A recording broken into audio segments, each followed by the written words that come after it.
Issue of debentures. Fine, हम लोगों ने इसके पहले क्या पढ़ा है, हमने पहले पढ़ा था issue of shares, right, equity shares, preference shares, whatever हमने शेयर पढ़ा था।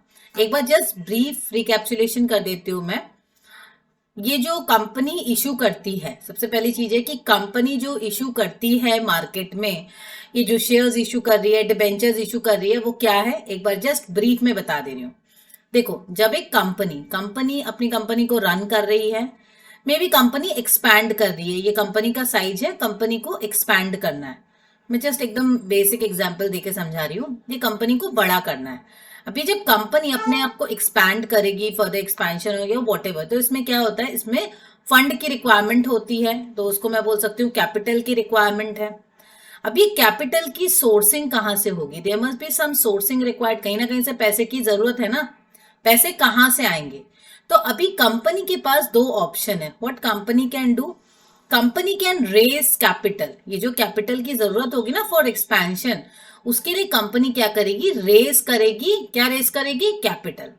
कैसे करेगी, इसका दो ऑप्शन है, एक होता है इक्विटी, जिसके बारे में हम पढ़ चुके हैं, इक्विटी इसको हम बोलते हैं शेयर्स, और हम बोल सकते हैं ownership right. Okay, ownership right, इसका मतलब सीधी सी बात है, कंपनी क्या करती है, अपना कोई हिस्सा, इतना पोर्शन जो है, अपनी हिस्सेदारी जो है वो मार्केट में सेल कर रही है in order to raise fund और raise capital, whatever you can say. तो कंपनी क्या करती है, अपना ये हिस्सा जो है वो बेचती।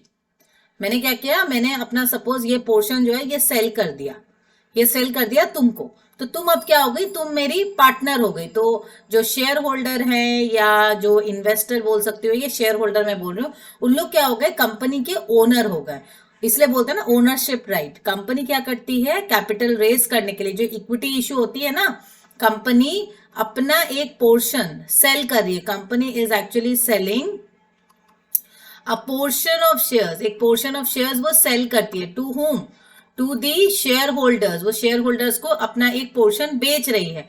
इससे क्या हो रहा है, शेयर होल्डर कंपनी का उस हिस्सा का क्या हो जा रहा है, सपोज ये एक पार्ट है, कंपनी ने सेल किया, तो शेयर होल्डर क्या हो गए, उस पार्ट के ओनर हो गए। पूरा ओनर नहीं है, बट जो पार्ट मैंने खरीदा, मैं उस पार्ट का तो ओनर हो गई ना, राइट। तो ये था हमारा इक्विटी वाला इशू। अब मैं इक्विटी में नहीं जा रही हूं, इक्विटी को समझा चुके हैं हम ऑलरेडी, तो इक्विटी वाला इशू में नहीं जा रही हूं मैं। तो फर्स्ट केस और the first source of funding for raising capital is what, is through the issue of shares. तो इशू ऑफ शेयर्स हम लोग ऑलरेडी कंप्लीट कर चुके हैं। अब मैं जाती हूँ नेक्स्ट इज, अब कंपनी को रेज करना है फंड, तो दूसरा जो है ऑप्शन उसको बोलते हैं हम डेट। डेट मतलब आप बोल सकते हो उधारी या लोन भी बोल सकते हो। What happened? You are saying something. Udhar, I am saying udhar. उधार, yes yes, उधार, वेरी गुड, इंटेलिजेंट। चलो, तो अभी डेट या लोन जो है, अभी डेट या लोन जब है तो ये तो हम लोग नॉर्मली बैंक से ले सकते हैं, तो इसके लिए डिबेंचर इशू करने की जरूरत क्या है, या इसमें फिर डिबेंचर या अदर जो भी हम लोग इशू करते हैं, कंपनी जो भी इशू करती है डिफरेंट टाइप के इंस्ट्रूमेंट, उसमें डिफरेंस क्या हो जाता है। ठीक है, तो सबसे पहले तो एक ये चीज जान लो कि डेट, अब कंपनी क्या कर रही है, यहां पर पहला सोर्स था हमारा इक्विटी, इक्विटी में क्या था, हम ओनरशिप दे दे रहे हैं। अभी ओनरशिप में क्या है, कंपनी के लिए एक सुविधा है कि भाई तुम मेरी हिस्सेदार बन गई, अब प्रॉफिट हुआ तो प्रॉफिट, लॉस हुआ तो लॉस, बट क्योंकि तुम मेरी हिस्सेदार बन गई हो तो मुझे तुमको सब चीज में राइट देना पड़ेगा। अब मेरा बोनस हुआ, मेरा एक्स्ट्रा डिविडेंड हुआ, एनीथिंग, राइट्स इशू हुआ, हर चीज में ये इक्विटी होल्डर वालों का राइट बहुत ज्यादा हो जाता है। ऑन दी अदर हैंड जब कंपनी डेट लेती है, उधारी, ये डेट की बात है, डेट में क्या हुआ, मुझे एक फिक्स्ड परसेंटेज आपको पेमेंट करना है। जैसे 10 लाख रुपए मार्केट से मैंने रेज किया थ्रू डेट, मैं डेट सर्टिफिकेट्स इशू करके 10 लाख रुपए मार्केट से रेज की, मेरी कंपनी को 10 लाख रुपए की जरूरत है, तो मैंने डेट सिक्योरिटीज इशू की मार्केट में और 10 लाख रुपए रेज किया। तो मुझे क्या पता है कि 10 लाख पे eight the rate of may be 1% करके इंटरेस्ट मुझे रीपेमेंट करना है।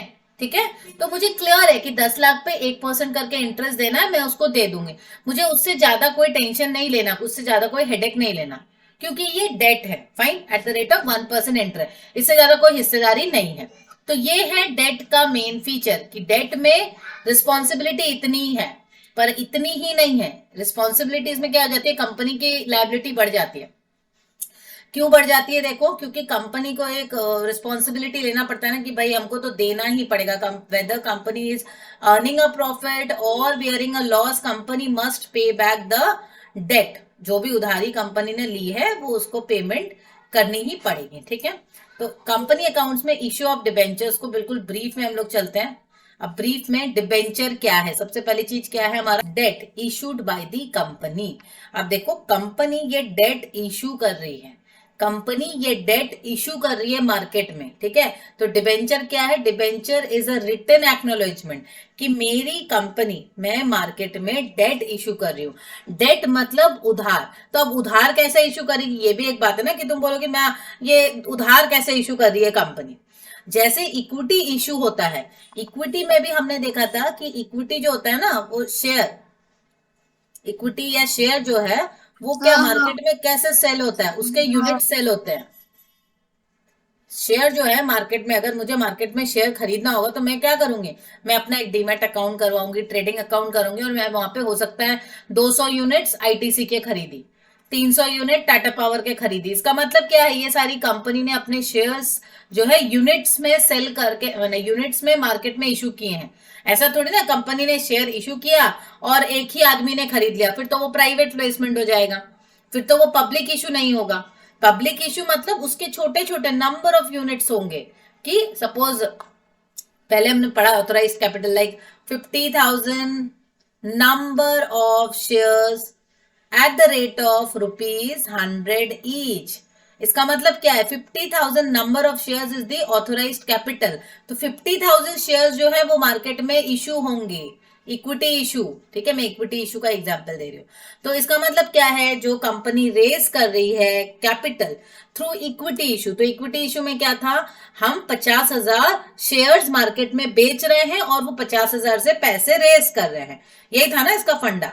तो सेम वे में जब डिबेंचर इशू करेंगे, डेट इशू करेंगे, तो डेट भी कैसे करेंगे, डेट के लिए भी तो तुम बोलोगे मैम कैसे डेट इशू करेंगे, तो डेट के लिए भी एक सर्टिफिकेट इशू होगा, वो भी यूनिट्स में। डेट जो है ना, डेट के भी नंबर ऑफ यूनिट्स इशू होते हैं, ठीक है। तो इसी वजह से डिबेंचर क्या है, debenture is a written acknowledgement, कि डिबेंचर का एक सर्टिफिकेट होता है। डिबेंचर का सर्टिफिकेट पहले तो एकदम हार्ड कॉपी में होता था, मेरे पास था भी कुछ कुछ, अभी तो नहीं दिखा सकती, बट उसमें क्या लिखा रहता है कि हिंदी में लिखा रहता था पहले, मैं धारक को इतना रुपया, ये मतलब जो bearer of this instrument, he will get this much amount of interest at this period, और क्वार्टरली और ईयरली, जो भी वो लिखा रहता था मेंशन। मतलब डिबेंचर में ये लिखा रहता कि ये कंपनी ने इस आदमी से इतना रुपया लिया है, या this number of units, normally ऐसे लिखा रहता था, this is the number of units, इतना number of units, like maybe 100 number of units at the rate of ₹100। वो एक बॉन्ड, मतलब जिसको बॉन्ड पेपर टाइप बोल लीजिए, वही ना। बॉन्ड भी डिबेंचर डेट इंस्ट्रूमेंट ही है। जब बॉन्ड जो है ना, बॉन्ड भी इशू होता है, बॉन्ड भी खरीदे बेचे जाते हैं। Bond is also an instrument, वो भी एक इंस्ट्रूमेंट है खरीदने का। Bond paper is something different. Bond paper मतलब क्या, वो एक लिखित आपका एक पेपर है जिसका क्या बोलते हैं, लीगली वो वैलिड है, उसको बोलते हैं बॉन्ड पेपर, इसी वजह से बॉन्ड पेपर होता है। बॉन्ड अलग होता है, bond is also a type of debt instrument. Bond भी मार्केट में बिकता है, सेल होता है, परचेज होता है, उसके भी ट्रांजैक्शन होती है, ठीक है। Bond is also marketable securities. So debenture पे आ जाते हैं। डिबेंचर में ना जो सर्टिफिकेट होता है उसमें इस तरह का लिखा रहता है, 100 number of units at ₹100 each to be payable at the rate of, मतलब एट द रेट ऑफ मैं बोल सकती हूँ, rate of 10% interest payable, 10% interest, उसके बाद वो पेएबल नहीं लिखा रहेगा, क्वार्टरली और ईयरली। क्वार्टरली लिखा रहता है, क्वार्टरली होगा या हाफ ईयरली, ईयरली नहीं होता है, नॉर्मली ईयरली भी हो सकता है। तो नॉर्मली ऐसा मेंशन रहता है, डिबेंचर जो इंस्ट्रूमेंट होता है ना उसमें मेंशन रहता है कितना नंबर ऑफ इंस्ट्रूमेंट है, वो मतलब कितने नंबर ऑफ यूनिट्स तुमने परचेस किए कंपनी के डिबेंचर्स, कितने इश्यू तुमने परचेस किए, उस पे रेट ऑफ इंटरेस्ट क्या मिलने वाला है, और वो वेदर मैंने जो टाइम फ्रेम क्या है, वेदर इट्स क्वार्टरली और ईयरली क्या होगा। सो डिबेंचर में टिपिकली ये 3 चीज काफी इंपॉर्टेंट है। आपने कितने यूनिट्स परचेस किए हैं उस कंपनी से, मतलब क्या यूनिट्स, मैं अगर एक डिबेंचर होल्डर हूं, I am talking about from my point of view, if I am a debenture holder, तो मेरे लिए क्या इंपॉर्टेंट है, मैं कितने यूनिट्स इस कंपनी से परचेस की। फाइन, अब उस यूनिट का डेफिनेटली एक प्राइस होगा, जितने यूनिट हम खरीदेंगे, 10 यूनिट खरीद रही हूं मे बी, 10 इंटू 100, तो उतना रुपया मुझे कंपनी को देना पड़ेगा। बट कंपनी मुझे क्या पे बैक करेगी, कंपनी मुझे देगी इस unit into price plus interest. Company मुझे पे करेगी रिटर्न इंटरेस्ट, जितने दिन, अब वो इंटरेस्ट हो सकता है, जो टाइम पीरियड मेंशन होगा वो हो सकता है हाफ ईयरली हो, क्वार्टरली हो, कैसे पेमेंट होगी, जैसे मंथली भी आजकल बैंक इंटरेस्ट दे रही है कुछ कुछ बैंक्स, बट नॉर्मली ईयरली होता था। तो इंटरेस्ट वो देगी, जैसे 3 महीने हर क्वार्टर में मुझे हर 4 महीने पे इंटरेस्ट मिल रहा है टिल द टाइम पीरियड। अब जैसे मेरा जो होल्डिंग पीरियड है, कितना दिन है होल्डिंग पीरियड, होल्डिंग पीरियड तक मुझे क्या हो रहा है, इंटरेस्ट मिल रहा है इस डिबेंचर पे। इसके बाद ये डिबेंचर का लास्ट में क्या होगा, रीपेमेंट।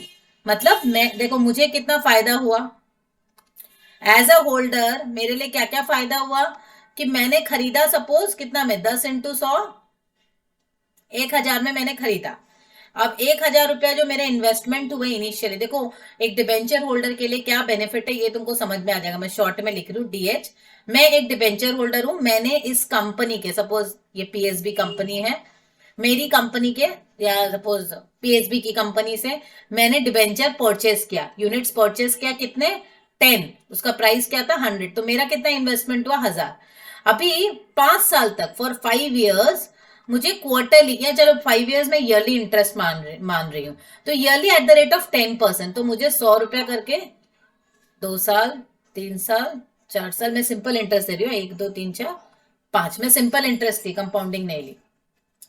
तो मुझे इतना रुपया तो मेरे घर में आ चुका है ऑलरेडी, 500 रुपए मेरे पास आ चुके हैं, इंटरेस्ट आ गया ना मेरे पास, 5 साल का इंटरेस्ट आ गया। अब जब मैं डिबेंचर होल्डर कंपनी को बोलूंगी भाई मेरा रिडेम्पशन कर दो, डिबेंचर जो है ना मेरा वापस कर दो, मुझे पेमेंट कर दो पूरा, तो कंपनी मेरे जो 1000 रुपए हैं वो 1000 रुपए, अब वो डिपेंड करती है कि ये तो एक्चुअली 10 इंटू 100 थी ना, 10 इंटू 100 थी, मतलब प्राइस इंटू क्वांटिटी। अभी उस टाइम में अगर प्राइस ज्यादा है, अगर वो हो सकता है कि डिबेंचर की जो प्राइस है वो 12 रुपए हो गई, तो मुझे 12 इंटू 100 मिल सकता है, ठीक है। बट नॉर्मली अगर 12 इंटू 100 ना भी लो तो भी 10 इंटू 100 इज योर प्राइस, वो तो आपको मिलना ही है। ये यूनिट्स की बात है, कितने यूनिट्स हमने परचेस किए, तो मार्केट में जो दाम रहेगा उतना मिलेगा, और उतना दाम नहीं मिला तो आपका जो दाम का दाम है उतना तो रिटर्न मिलना है, रिडेम्पशन के टाइम जो पैसे आपने दिए वो रिटर्न हो जाएगा, ठीक है। रिडेम्पशन मतलब अपने पैसे को उठाना, और अगर ये यूनिट्स के हिसाब से, प्राइस के हिसाब से अगर कैलकुलेशन होता है, तो जो प्राइस उस टाइम रहेगा उस बॉन्ड का या उस डिबेंचर का, जो भी इंस्ट्रूमेंट का, तो उसके हिसाब से दाम आपको मिल जाता है। ये प्रैक्टिकल जो होता है वो मैंने बताया, ठीक है। क्लियर है ये वाला कॉन्सेप्ट कि डिबेंचर होल्डर्स के लिए क्या बेनिफिट होता है, हाँ हाँ ठीक है हाँ ना। हाँ।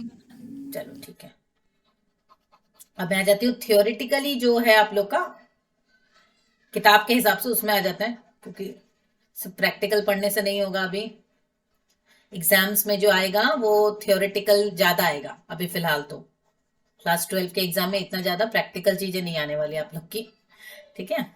चलो अब मैं आ जाती हूँ,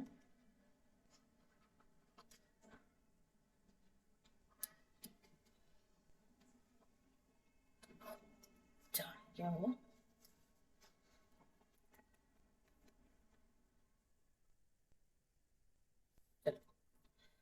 डिबेंचर के बारे में डेफिनेशन समझ में आ गया। Debenture is a written acknowledgement of debt issued by the company. Clear है, कंपनी जो डेट मार्केट में इशू कर रही है उसका एक एक्नॉलेजमेंट कि हाँ मैंने ये डेट इशू किया, इस आदमी ने मेरे यहाँ मुझे उधार दिया है, ठीक है। मतलब कंपनी बोल रही है कि मैंने इस कंपनी से, इस लोगों से, इस इंडिविजुअल से उधार लिया है।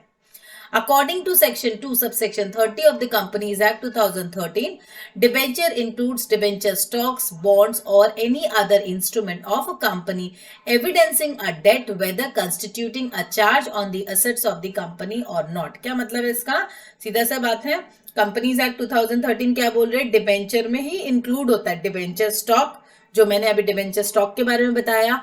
Bonds is also debt instrument. Bond में लिखा रहता है कि मैं धारक को इतने रुपए पेमेंट करूंगा इतने इंटरेस्ट में। वो बॉन्ड मतलब यही हुआ कि एक मेरे और तुम्हारे बीच में अग्रीमेंट हुआ, बॉन्ड हुआ। और एनी अदर इंस्ट्रूमेंट, कोई भी इंस्ट्रूमेंट जिसके द्वारा कंपनी ये एक एविडेंस के रूप में दे रही है कि कंपनी ने इस इंडिविजुअल से उधार लिया है। अब उसमें हो सकता है whether constituting a charge on the assets of the company और not. So it's not necessary कि आपका जो इंडिविजुअल पैसे दे रहे हैं उनका कोई चार्ज होगा ये एसेट्स के ऊपर, कि एसेट के ऊपर चार्ज मतलब क्या, लाइक पैसे जैसे मॉर्गेज लोन वगैरह में होता है ना कि तुमने उधार लिया किसी से, तो उनका बैंक से लिया, तो बैंक के पास वो जो सिक्योरिटी है, जो प्रॉपर्टी है, वो उसके कागज वगैरह रहते हैं, तो वहां पर एक चार्ज उनका रहता है। तो यहाँ पे डिबेंचर में क्या लिखा, whether constituting a charge of the asset of the company और नॉट, मतलब कंपनी के एसेट्स में वो जो धारक हैं या जो होल्डर्स हैं उनका चार्ज हो भी सकता है या नहीं भी हो सकता है। ठीक है। Now debenture holder is the person to whom debentures are issued. सीधी सी बात है, जो डिबेंचर खरीद रहे हैं वो हो गए debenture holder. Okay. Issue of debenture for cash. अब क्या है issue of debentures for cash, मतलब ये क्या यहाँ पर आ रहा है तरह तरह का, ये अपने मजे से जो जो लिखना चाह रहा है वो लिख रहा है। चलो,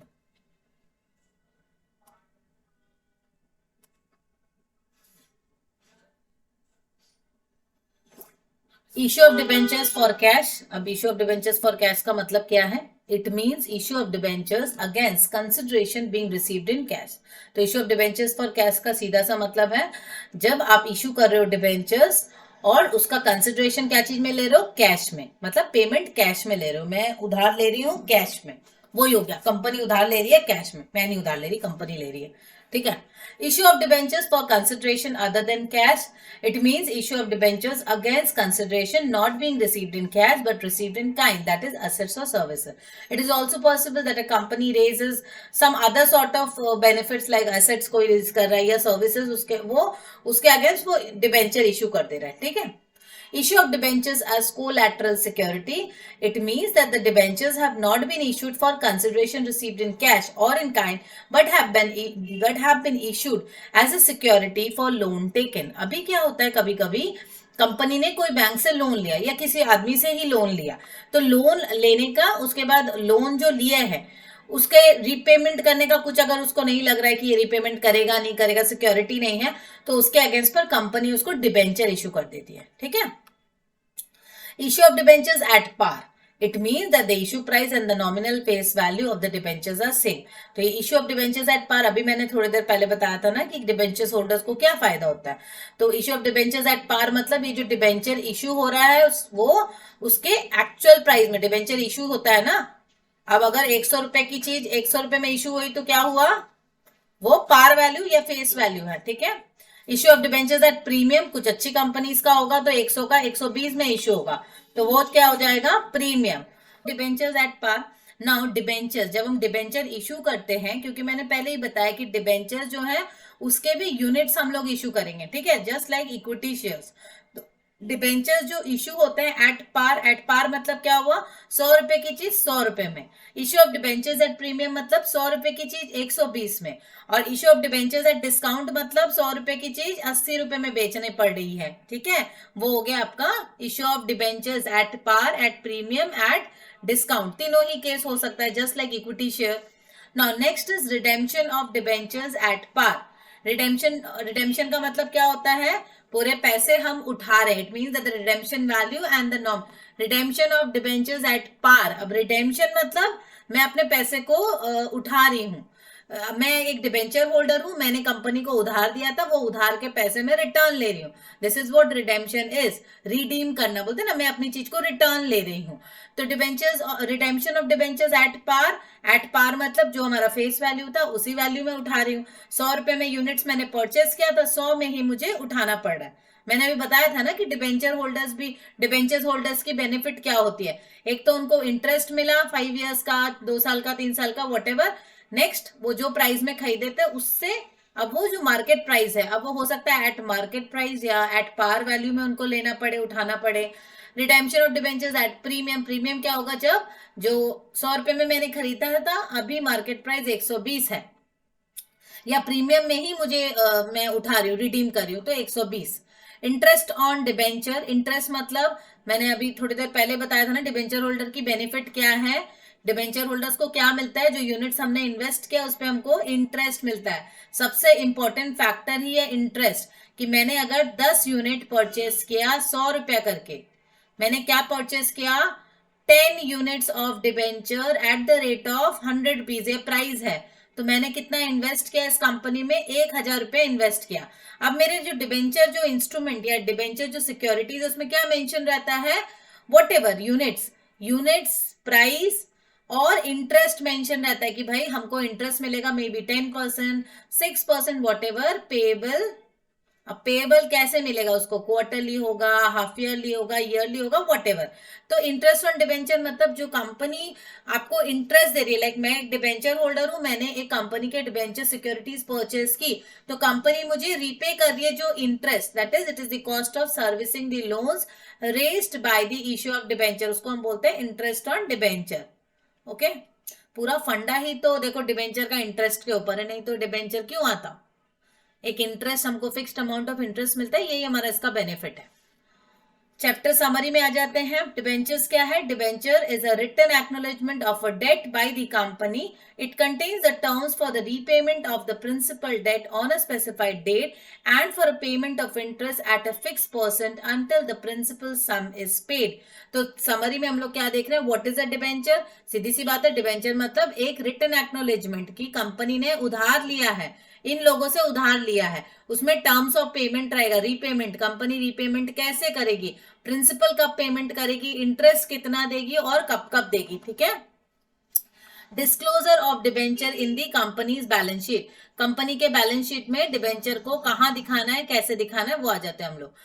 Now, as per the Schedule 3 of the Companies Act 2013, debentures are shown in the balance sheet as a long-term borrowings under the non-current liabilities. But debentures shown as long-term borrowings are payable within 12 months from the date of balance sheet or within the period of operating cycle is shown as current maturity of long-term debts under other current liabilities under the head current liabilities.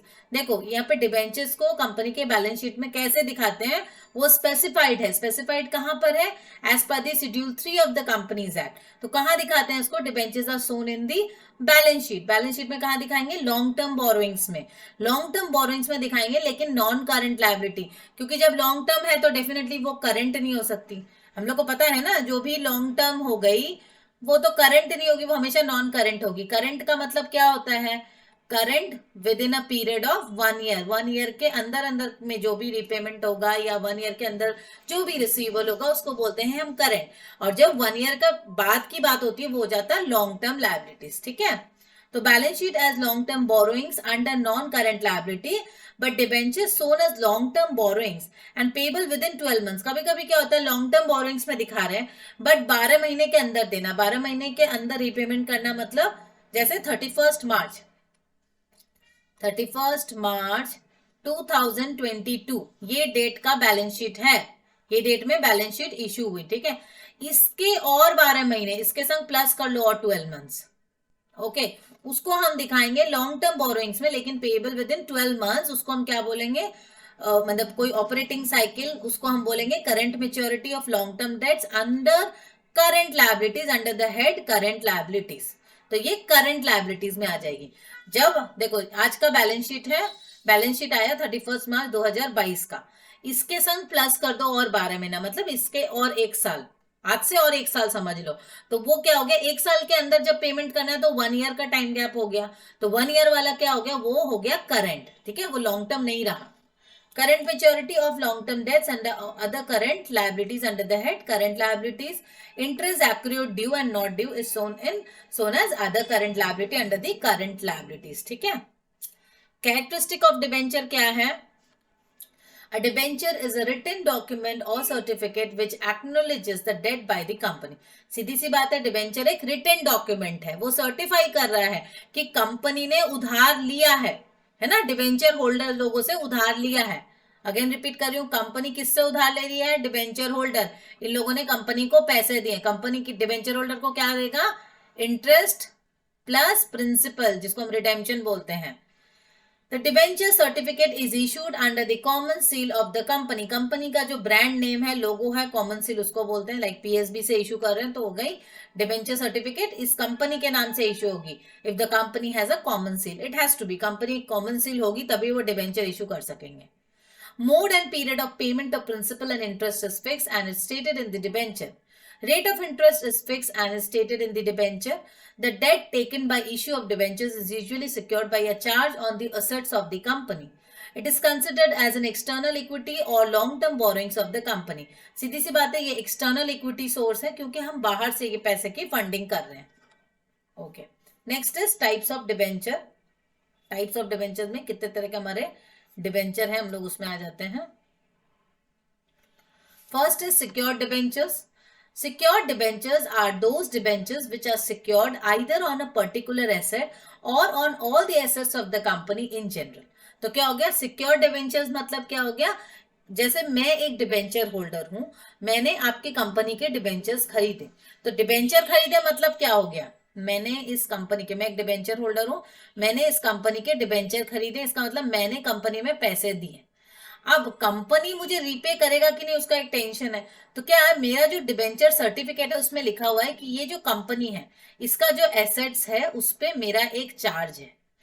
अगर company पैसा नहीं देती है तो मैं इस assets को ले सकती हूँ। तो which are secured either on a particular asset और on all assets of the company in general. ठीक है। Next is unsecured. ये क्लियर हुआ सिक्योर्ड डिबेंचर वाला कॉन्सेप्ट? क्लियर है? चलो next is unsecured debentures. Unsecured, जैसे सिक्योर्ड है तो अनसिक्योर्ड मतलब सीधी सी बात है जिसमें कोई चार्ज नहीं है, मेरा कोई भी गारंटी नहीं है, मैंने कंपनी को पैसे दिए हैं, मेरे पास जस्ट एक सर्टिफिकेट है, मेरा कोई चार्ज नहीं है। कंपनी पैसे दी, अच्छी बात है, नहीं दी तो मैं कुछ कर नहीं सकती। I don't have a charge on the assets of the company. Fine.